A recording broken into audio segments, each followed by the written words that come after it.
Good evening and welcome to the April 15th, 2024 Common Council, City Connersville.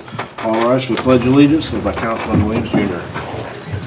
I pledge allegiance to the flag of the United States of America and to the republic for which it stands, one nation, under God, indivisible, with liberty and justice for all. If you would like to please remain standing for the invocation, Pastor. The scripture I'd like to share with you comes from Psalms chapter 9. The Lord is a refuge for the oppressed, a stronghold in times of trouble. Those who know your name trust in you, for you, Lord, have never forsaken those who seek you. Let's pray. Almighty God, I magnify your name and give you praise for being our Creator and loving Father. And now I thank you for our mayor, the city council, and leaders at every level in our community. Give them grace to bring truth and stability to our city. We look to you as our supreme leader, providing power and justice for all. Protect each one and move them ever closer to you. Bless each family with peace and favor in all they seek to accomplish. And may their hearts and minds be filled with your loving kindness. In the name of Jesus Christ, amen. Amen. Thank you, sir. Thank you.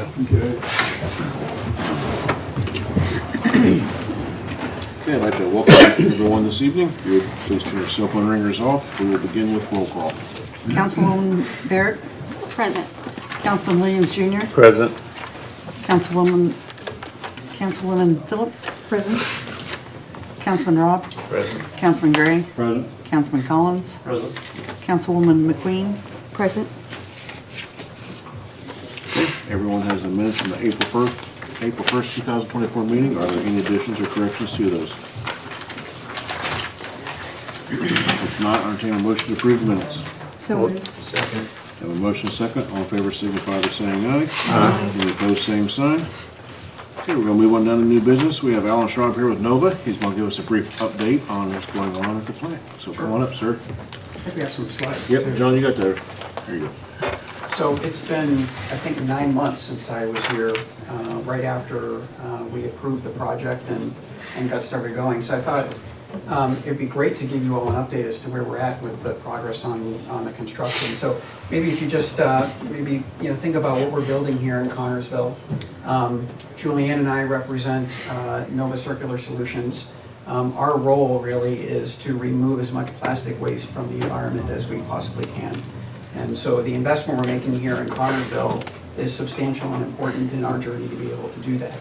And so the location itself will recycle films, so plastic films that we all use at home, that distribution centers use to wrap pallets, and that sort of thing that in many cases today is ending up in the landfill or even worse into the environment. And so what we're going to be doing is collecting that material, and we'll ultimately be making about 110 million pounds of product from that recycled film.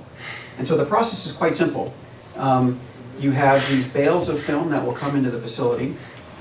They'll be conveyed and then sorted by an optical sorter. So there's a unit with hundreds of cameras that are looking down on each piece of film, and the good film is going through and the bad film is getting pushed out. From there it gets washed, and then it gets extruded into pellets, and then it spends a bunch of time in these large vessels where they remove the taste and odor from the pellets.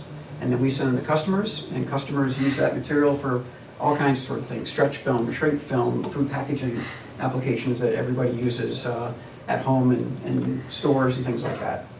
And so we expect the plant to be running in January, the first line, 4 lines, and the plant is well under construction today and fully operational by the end of 2025. We're starting the hiring now, so the site has a full leadership team now. So a site leader, an HR leader, responsible care or safety, environmental, quality, and all the maintenance and reliability. So the entire leadership team is in place. And we're beginning the process now to hire the next level of leadership, so the supervisor group, and then by the fall, we'll have employees. In total, when the plant's fully running, we'll have about 125 people at the site. So lots of progress. I think you guys might remember from the last slide that's in this deck, not yet, that we were all there back last July, and it was just a big empty building.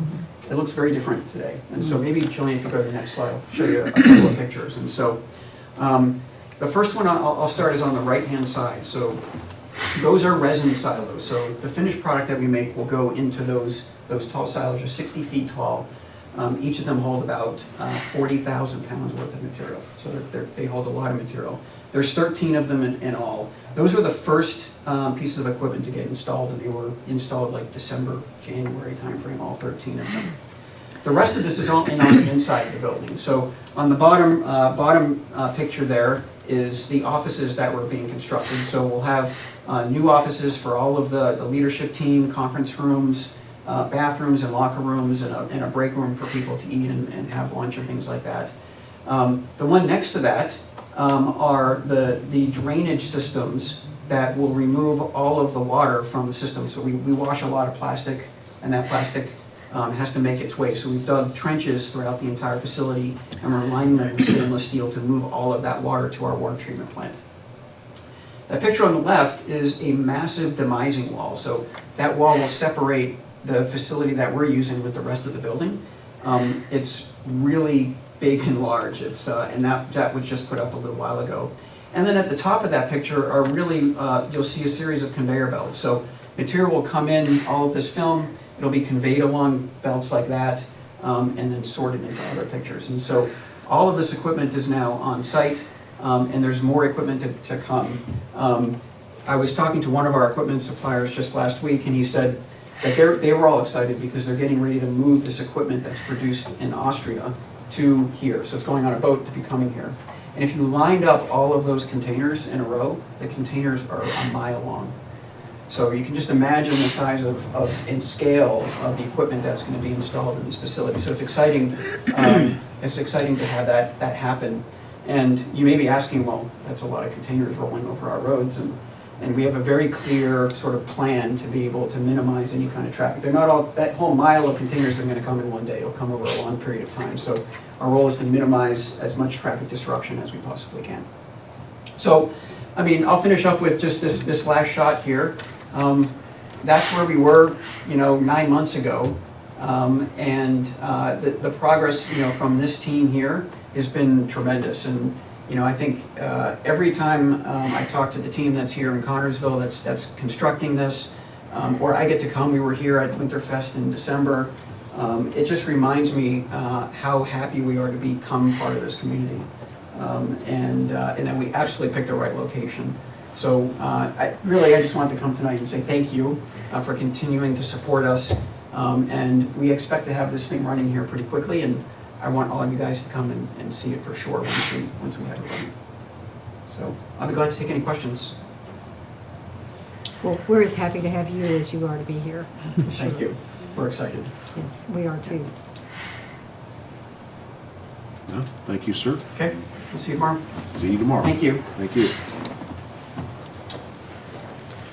Okay, move on down to item B. Adam, you on there?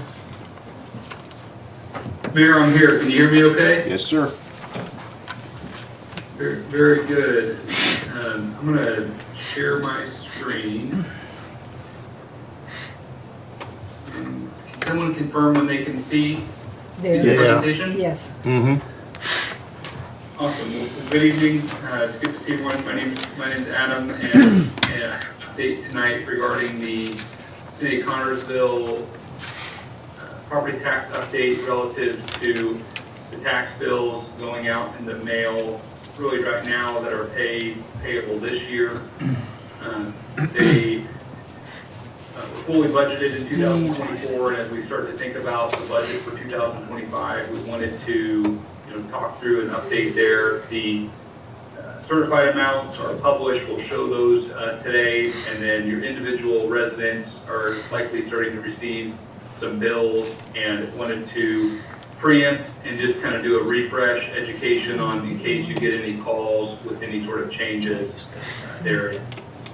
Just have a few quick slides and then a couple tools that I wanted to point the councilors to in case they have any residents that may benefit. So as a reminder, property tax is actually the total of real and business personal property taxes. It represents just almost half of the City of Connersville's budgeted revenues. And relative in the state of Indiana, property tax is subject to various different deductions, credits, and caps that impact how much can be paid and collected both at an individual property level in the form of property tax cap legislation and in the form of a community level based on the rate of maximum levy growth and the maximum levy that a unit can receive in taxes. We're going to touch on these two today. So there are some key terms here that I'll be using, and it'll be helpful, and I'll make sure this is available to everyone so that they can do their own self-study here. This is a confluence of my own sort of working definition as well as definitions provided by the State of Indiana Department of Government Finance. The starting point would be this max levy. You can think about it in the terms of each municipal unit is actually restricted on how much total property taxes it can raise in a year.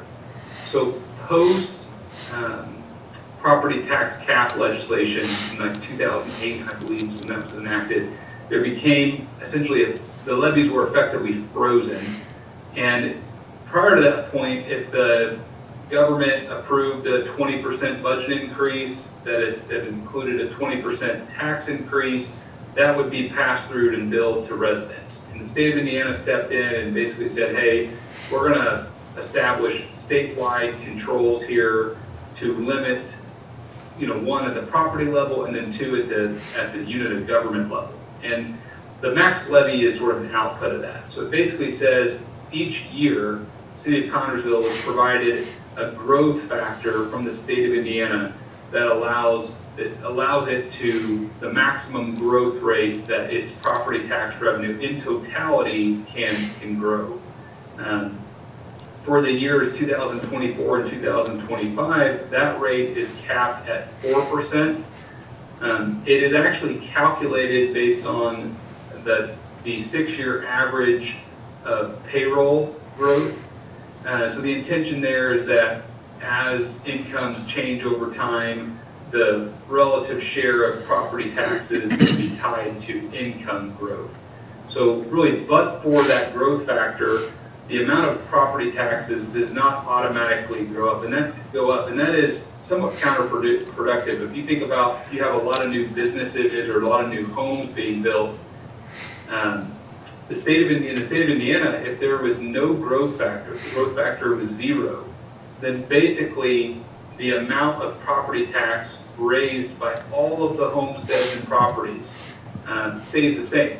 So then in that case, in a world where there's a lot more homes or a lot more businesses, if the total amount of levied or laid on those properties stays the same, well, in that case you can imagine it's sort of each property pays less, right? So where the growth factor comes in is it's almost like an inflation adjustment. It allows that revenue source to grow over time to provide services at a higher cost in the future. The certified net assessed value is important here. It's one that most people have the most familiarity with. This is the gross assessment of a property minus any specific deductions on that property. And it's effectively the taxable value of the property. Certified tax rate is adjusted each year as part of the budget process. This is a combination at the city level. It's a combination of all the specific funds that are budgeted by council.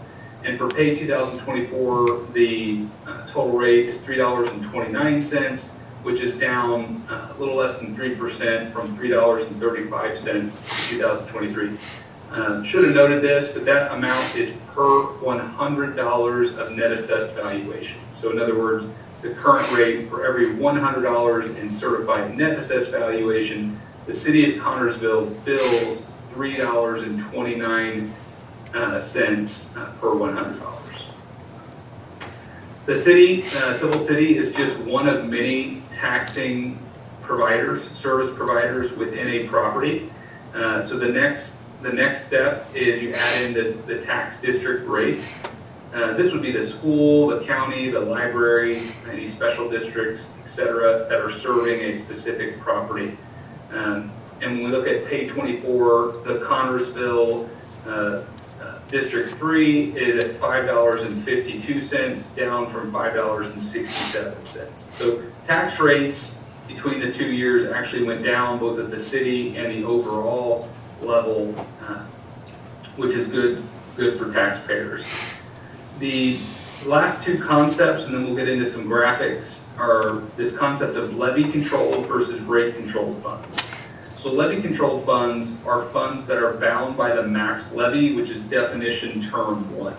So these funds are the general fund and all the departments therein, the park fund, MVH and LRS, or motor vehicle highway and local road street, cemetery and airport. These funds are bound by the maximum levy, and they're bound by the growth factor elected by the council. So for 2024 and 2025, the maximum property tax growth rate for these funds is capped at 4%, and that assumes the council adopts the maximum growth factor. The city has two funds that are rate controlled. These are the CCD, or the Cumulative Capital Development, and the Debt Service Funds. These funds are what are known as above the max levy. These are additions to the maximum levy, and they're effectively additional property tax revenue that's billed for those special purposes.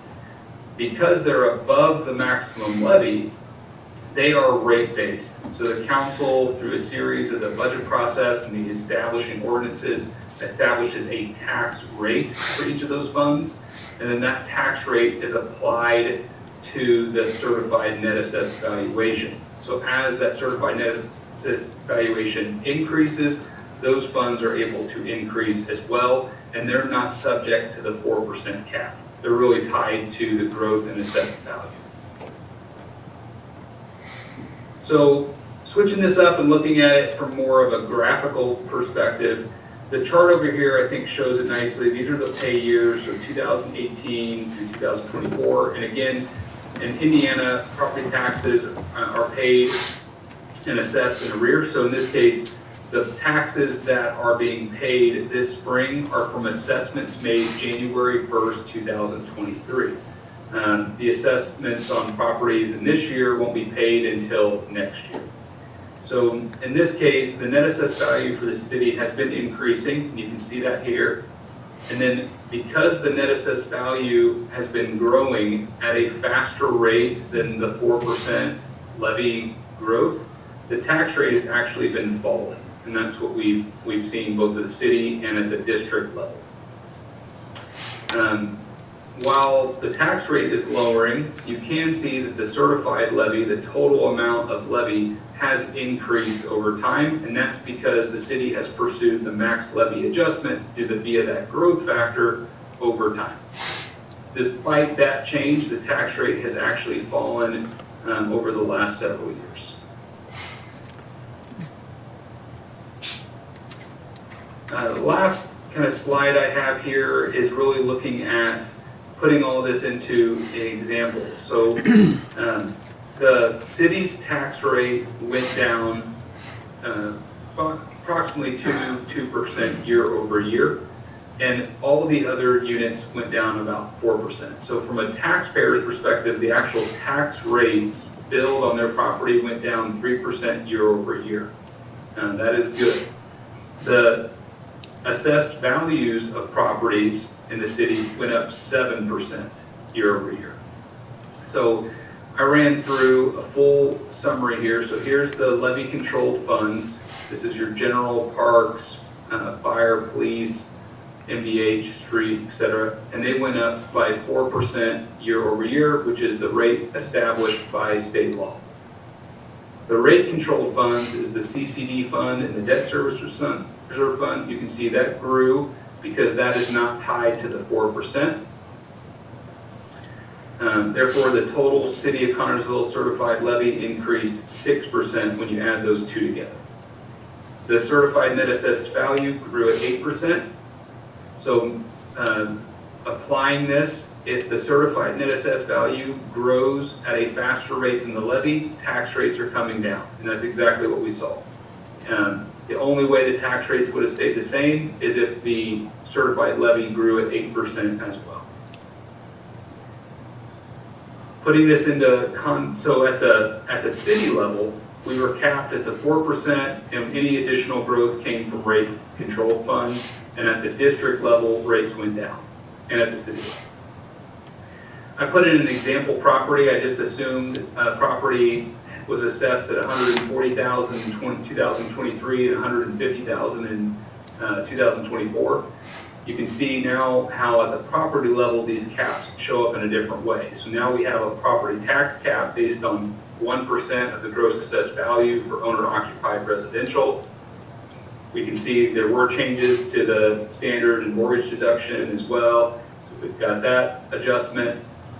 And then in this case, we have a net assessed valuation increase, basically actually decreased just slightly to 1%, largely because of the additional adding the mortgage deduction to the homestead. We have the tax rate that went down overall, that's right here.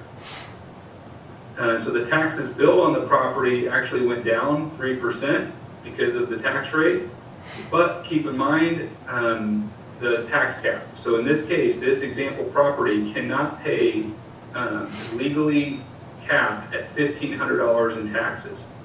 So in this case, while the total taxes billed went down, they were still significantly above the tax cap on their property, or $1,500. So when you adjust for that, the actual net tax bill went up 7%, exactly the same as the assessment change. And the property tax credit, the reduction of the circuit breaker, was 10%. So a lot of math going on here, but in simple terms, 100% of the increase of the tax bill for this property was caused by the change of the assessment. The actual amount of taxes billed by the city, county, and the school actually went down. And essentially the tax cap or credit on the property went down because their limit went up based on the 1% of the gross assessed value. So the $100 in incremental increase in taxes was 100% proportionate to the increase in the assessed value. There's a lot going on here, and I don't expect everyone to be, an expert on this stuff, at least initially. So I wanted to point out a couple resources, and then I'll open it up for questions. One is the Department of Local Government Finance. This is the budget order for 2024 for Connersville. This shows all the different funds, levies, and rates that would apply. And you can see here how some of these are based on the levy growth. This would be an example of a levy control fund, whereas if we go to cumulative capital development, this is a rate-based fund. Okay? And then lastly, for individual property owner questions, the best resource I know of, and I'll drop this in the Zoom chat as well, is the DLGF tax calculator. You can select your year, you can select your county, and your tax district. If you're not aware of your tax district number, it is the last 3 digits of your parcel ID. You take the assessed value off your property record card, the most recent one, and place it here. Put it in select homeowner or the various different types of property. In this case, we give an example of homestead. It automatically calculates your deductions. If you qualify for any specials, you can add those in, and then you ultimately just estimate the tax bill. And it calculates the gross to net right here. So it has your gross assessed value, the net assessed value after all the deductions, the total amount of taxes billed based on the tax rate, the total tax cap in this case, as well as the circuit breaker savings. And then ultimately in the green down here below is the maximum property tax bill on this property, which again is at the cap, and it's because it's the 1% of the $150,000 assessed value. So I'll pause there and see if there are any questions. Otherwise, I hope that was helpful to both council and some of your residents that may be getting assessments in the mail. And overall, both at the city and the county level, property tax assessments were higher So there may be a net increase that people are seeing, and I just wanted to make sure to arm you all with the actual city, what the city controls. The tax rate there is actually down. Actually the county tax rate was down. So any changes there are almost entirely caused by changes of property tax assessment. Anybody got any questions? The reason I had him talk about this was, I know everyone got their tax bills this week, and when I opened mine went up, I had a pretty significant increase. And so I had some that almost doubled on my tax bill and some that went down, so I was trying to figure it out, but overall I had a pretty significant increase, so I was asking Adam, is that gonna impact our budgets? Are we gonna see a different income than what we predicted? And the short answer is no, we're not, because of what he just explained there. So a lot of times you hear people, well, you're gonna see more money come in, you can do more things. The answer is no, we're not. It's still gonna be exactly what we budgeted, we're still on point with that, but I just want everyone to understand that it doesn't change things on our end. It's hard to swallow a pill when you get a big tax bill. I got hit pretty stinking hard. 2 years in a row I got hit hard. I got it too. But that's part of the, mine, like I said, I had some double. Overall, I was up 40%. Me too. And I went up last year, so, but it's natural AV growth, that's part of it. But we're not gonna see more dollars in our end, because some went up and some went down, so it balances out. Is that correct, Adam? Yeah, that's right. The way you can think about it is the sort of a natural level. As the assessed value would increase, that levy basically stays the same. So you don't just automatically get more revenues. So the mayor is correct. It's we will be capped at our budget estimates are our budget estimates, and it's one of the reasons why the assessed values come out in the late summer, early fall, right when we're doing the budget, because we essentially have the certified assessed values to make these forecasts. So they really don't change. Really, the only risk we have really is more of an appeal. So we have more risk that we will get less than more. Adam, the money, that's the excess that we don't get, is that going into the state coffers? Is that what, No. or where's it going? Stays with the homeowner. On the caps, you talking about the caps, max Yeah. levy? It stays with the homeowner, they essentially don't pay it. They just don't pay So it, okay. the example he showed you, the tax bill was $1,500, where the normal tax bill would have been, what, $3,800 if I remember from your Right. slide? But they're actually keeping the difference in their own pocket with the cap, because of tax caps. Well, I think you're talking about where it's gone up. Well, yeah, that was the other, I mean, what you just said makes sense. It balances out, because some went up and some went down. Yeah, The only people you're gonna hear complaining are the ones that go up. You're not gonna hear complaining from the ones that went down. Because I had several properties that went up and went down. Overall, I was higher, but some of them went up and went down. right.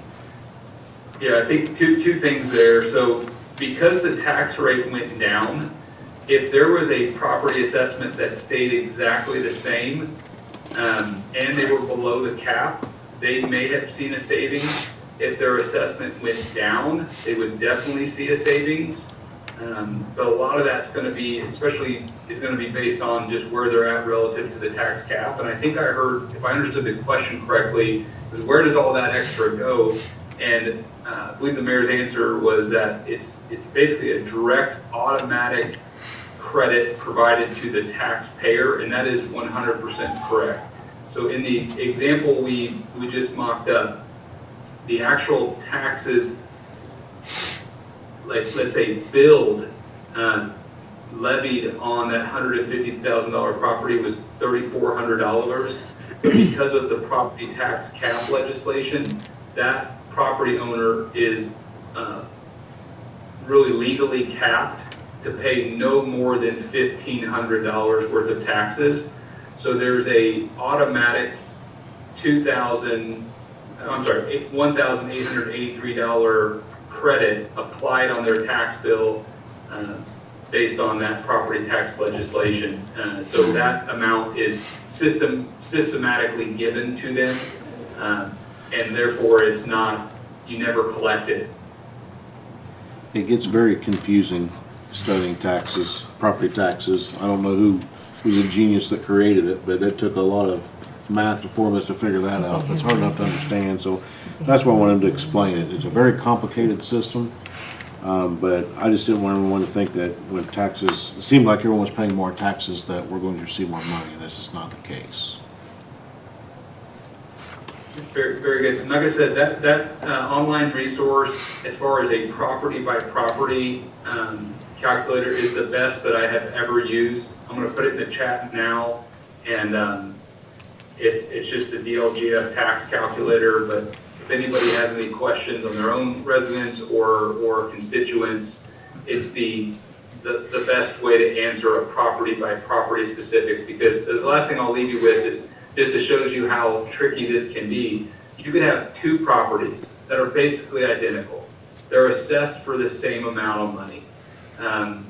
They both have families living in them. The only difference is that one family's renting and one family is paying a mortgage. And everything else being the same, the property that's rented is potentially paying upwards of 4 times as much net tax because of a couple factors. One, they're at the 2% cap versus the 1, so there it doubled. It went from $1,500 to $3,000 right there. And then additionally, they don't get any deductions. They don't get a homestead or supplemental deduction, so that basically doubles the net assessed value or increases the net assessed taxable value again. So as the mayor said, the property tax laws are nuanced and they change often. So we wanted to at least make sure you were as informed as we could. As always, I'm happy to have any specific conversations and help. Otherwise, I would just point folks to that resource. And if they have any questions of the assessment, the county assessor would be the best place to point them to. Any other questions for me? Adam, you put it in the chat. We're not on the Zoom. Can you email that to us? Yep, I will email that out to you, absolutely. Thank you. Any other questions that we got out of here? Clear as mud. Very good, thank you all so much. Thank you. Thank you, Adam. Thanks. I just know when it comes to understanding property taxes, it's very complicated. And when I got my tax bill, of course, I'm paying a higher rate of 2% because mine's on investment property, so I'm gonna pay a higher rate. But that was my next question. Well, wait a minute. If I'm paying more, how's it gonna look on our general budget? And it's not gonna affect it any. So I just wanna make sure everyone understood that. Okay, on down to item 4. We'll start with Director Colter.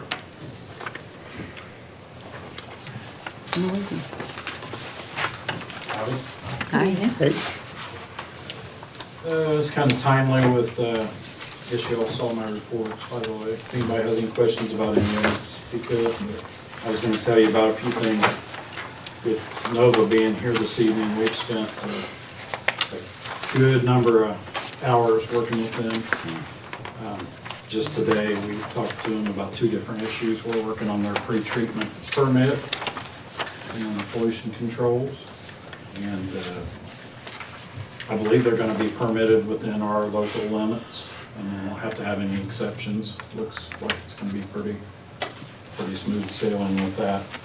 And I believe that Aaron is going to permit them for a year and then sort of see what the numbers look like as they come in, and then maybe make adjustments to the permit.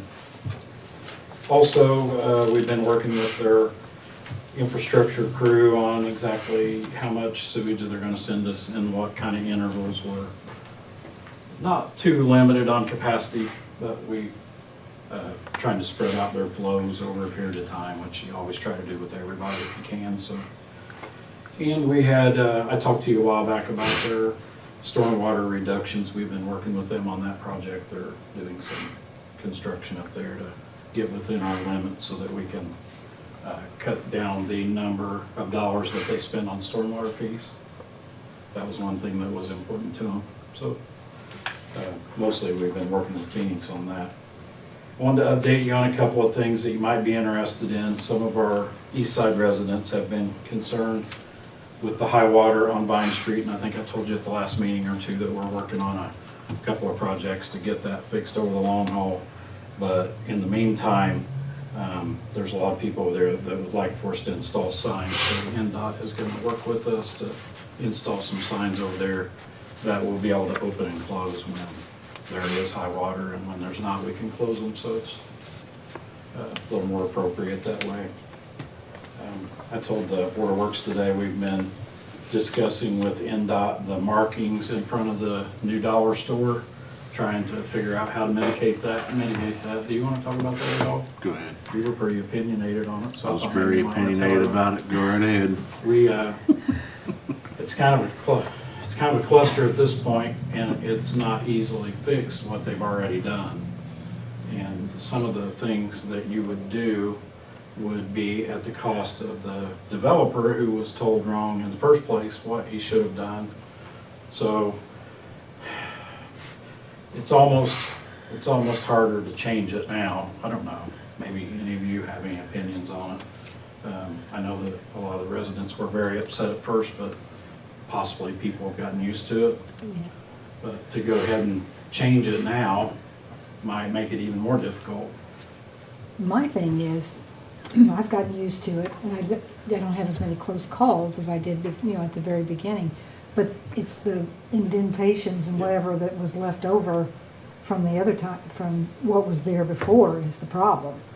Well, they For gave us me another, personally. they gave us another option that didn't really improve things very much, and then you would have even more grooves in the road.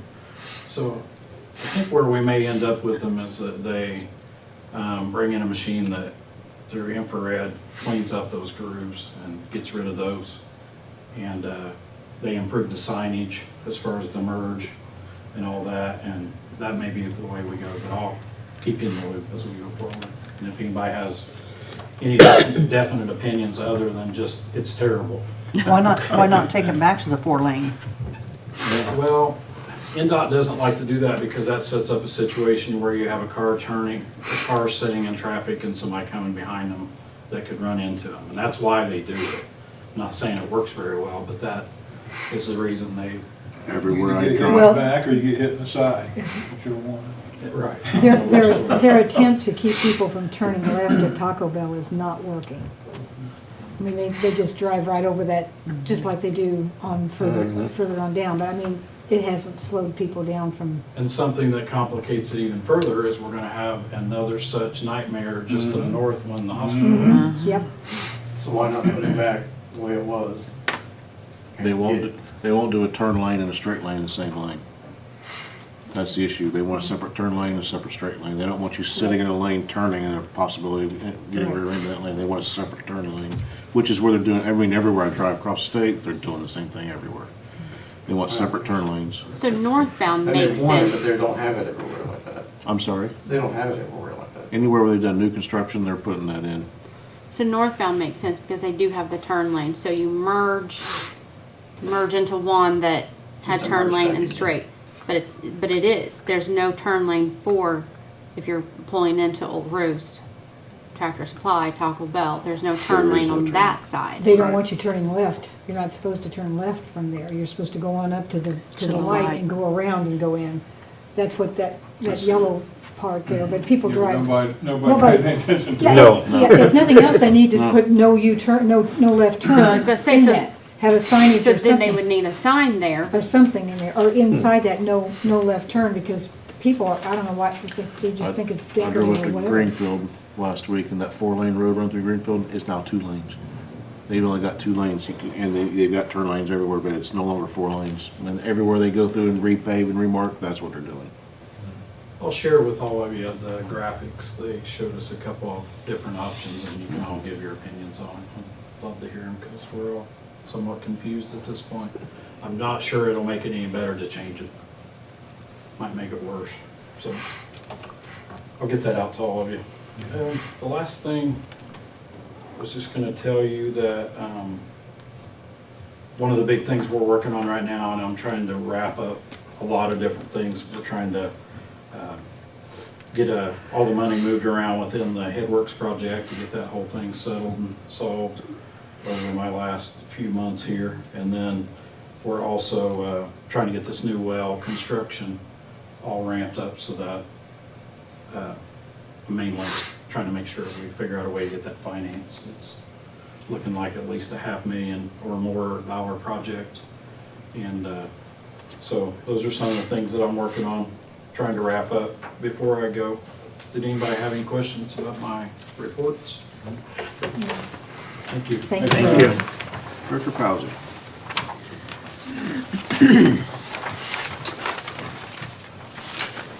Hello. For the month of March, we had 8 hours, 12 minutes of media production, 10 hour, 1 minute of original production. The top content on YouTube for the month was the State of the City Address, Spartan Sports Report, finale for the season with Coach McCullough, and Bunker Banner, featuring the Engineer Corps, that's with the Indiana National Guard. We had 4,385 views for the month, totaling 491 watched hours, and 3,569 subscribers. Of course, that only reflects our YouTube stats. We don't know cable stats, which are probably equal. Any questions? Thank you. Thank you. Chief Hardin.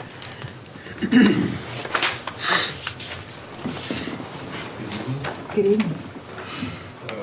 For the month of March, we had a total of 329 calls for service.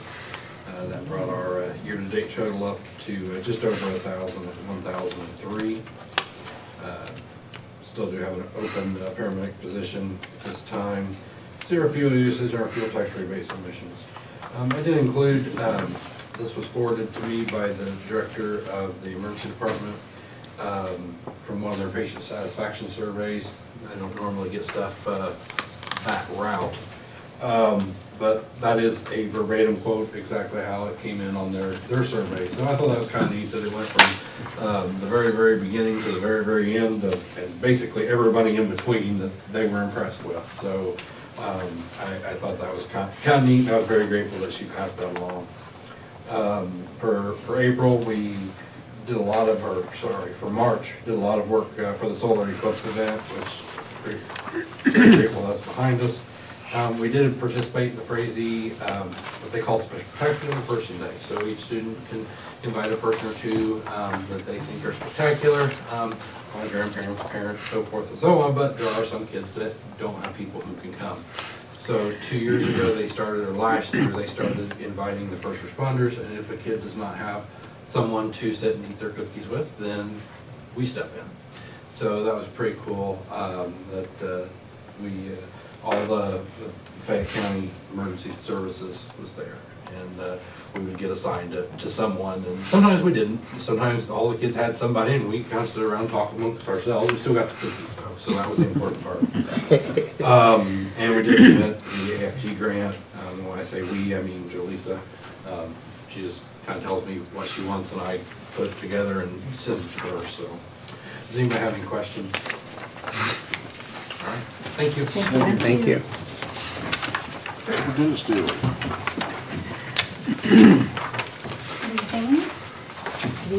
Nope.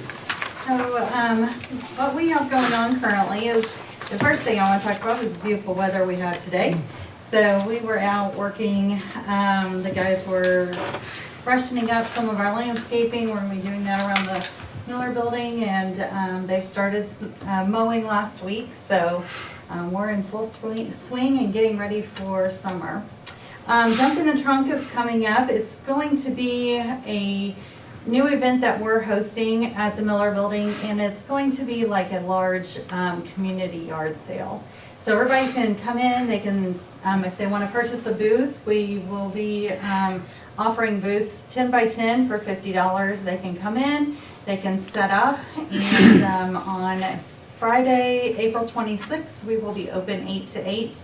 And public will be able to come in, and they'll be able to sell all of their items. So I think this is going to be a good turnout, and a lot of people are excited about it, that we're offering something like this. So we hope it goes well for the park.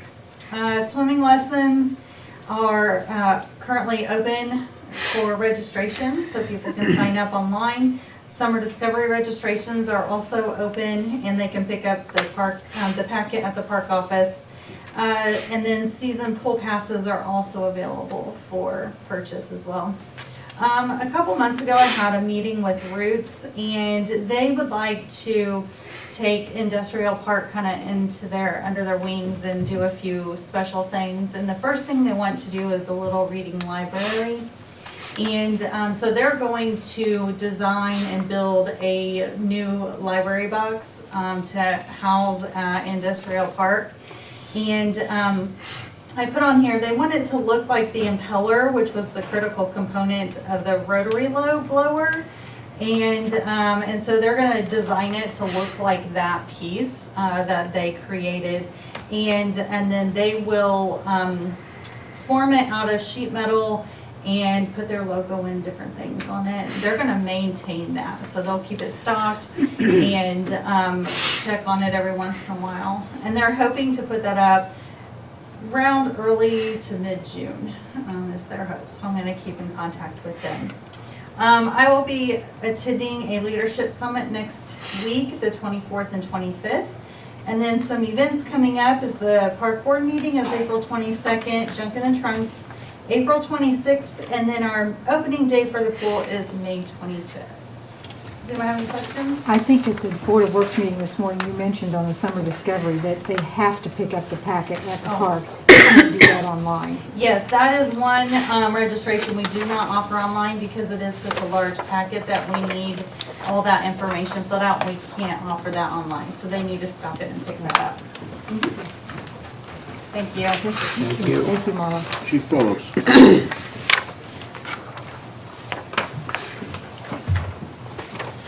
Good evening. Good evening. All right, I want to start with department matters. As far as our training went, our department trained 120 hours. In March, our K-9 did 12 hours of training with one demo at Frazee School. Our detectives had 14 cases in April, and we had 12 of them closed. 7 felony arrests and 4 open ICAC cases. A drug take-in was 20 grams of marijuana, 55 grams of fentanyl, 6 grams of meth, 41 grams of cocaine, 141 pills, 23 items of paraphernalia, and 10 needles. Also want to let council know that with Detective Moorfield leaving, we replaced his drug detective position with Officer Milan as our new detective. An update on our new hire.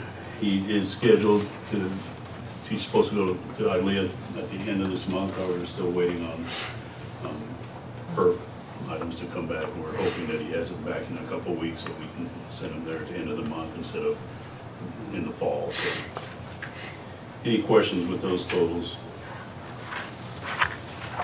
Incidents for March, you guys have a copy of all that in front of you.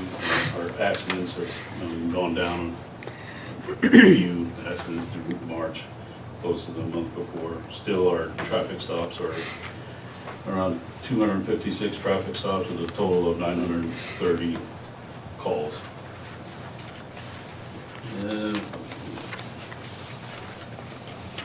Last month, our overtime was still at $8,700. Gallons of fuel, we used just over 2,000 gallons of fuel. Any questions on any of the report? Thank you. Thank you. Thank you. Mr. Wulff.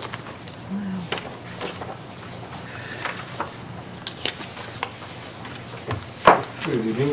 Good evening. Giving the ordinance officer report for March 2024. During the month of March, I addressed 91 civil ordinance violations, 33 of those being for expired plates, abandoned vehicles, 24 accumulation of trash and rubbish on the properties, 9 interior furniture outside of homes, 5 for parking positions, 5 dangerous buildings, 2 dilapidated buildings, 3 harborage of rats, snakes, mice, and vermin, 3 yard exceptions relating to excess storage of recreational vehicles, 2 excessive animal noise complaints, 2 relating to city garbage, 1 obnoxious odor, stenches, and emissions, 1 public information request, and 1 new one for transient merchants. In February this year, Ordinance 6943 was passed, making updates to the existing ordinance that we had in place relating to merchants, peddlers, and solicitors. New updates to the ordinance require merchants, peddlers, and solicitors to complete both an application and a background check, in addition to the fee of anywhere from $35 to $250, depending on the activity that they'll be engaged in within the city. They cannot conduct that business, though, until that process is complete and approved and the license is issued.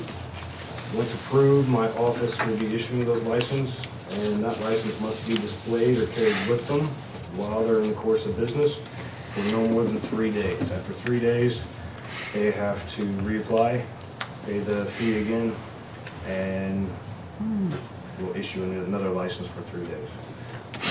Failing to do so will result in a $100 fine per day, and that is what persuaded our transient merchant to leave town when he wouldn't complete the background check. And I went ahead and drove back over, and he wouldn't shut down, and so I cited him a $100 fine and gave him a court date. And he decided that was enough, and he left. So those were some good updates that were made in February, and it really allowed us to make a solid, quick impact on getting those type of activities that are beneficial for the community out. Any questions? Good job. Great job. Thanks. Is there any old business? Miscellaneous business? I got a couple things here on miscellaneous. Tomorrow night, we will be having a joint session between the city and the county here, right in these chambers. It will be televised as well. Are you gonna record that or do it live, John? I didn't ask you that. It'll be live. 2 issues. The first one is the public safety tax discussion. And the second issue is House Bill 1167, which goes into effect, we got January, but I think it's July, right? It's July 1st. Yeah. So it's going to completely change. I would say completely change. It's going to modify. It's July 1st of 25, right? 25. Yeah. What did I say, 24? I You said apologize. July, yeah. Yeah, next year. Sorry, not this year, next year. But it's going to impact how we have to budget, so everything. So we want to make sure that everyone's understanding of that new law and what we have to do that as well. Because just so people at home know, one of the concerns I've had with TV3 from day one is cable franchise fees declining with the rise of internet-based TV. Internet-based TV does not pay the cable franchise fees. We are seeing that trend going down. And the second thing, I'm not sure where they're at federally, but they've been talking about totally eliminating the cable franchise fees as well. They still talking about that, John? Not at the moment. Not at the moment. That's good. Which would really put us in a bigger box. So we gotta prepare for this. We don't know, we're gonna have to do a lot of increased streaming. John's gonna give a full presentation on what it looks like, what it's gonna take, so we just wanna make sure everyone's on the same page with that, so we can figure out what we gotta do with that, because that's a curveball the state legislature threw us with no means of paying for it. So that happens quite a bit. And the second one is on Thursday, April 25th, we are doing the budget town hall that Adam spoke about a couple meetings ago. We cannot do it in this chamber, because there will be an APC meeting that night. We're going to do it in my meeting room, and we can still record it with the system we have over there. So that will happen on the 25th at 6 p.m. right here. Kind of kick off our budget cycle. Does anybody have anything else? Clint, any more from public out there? Nope. Take a motion for adjournment. So moved. Second. Motion second. All in favor, signify by saying aye. Aye. Any opposed, same sign. Have a good evening.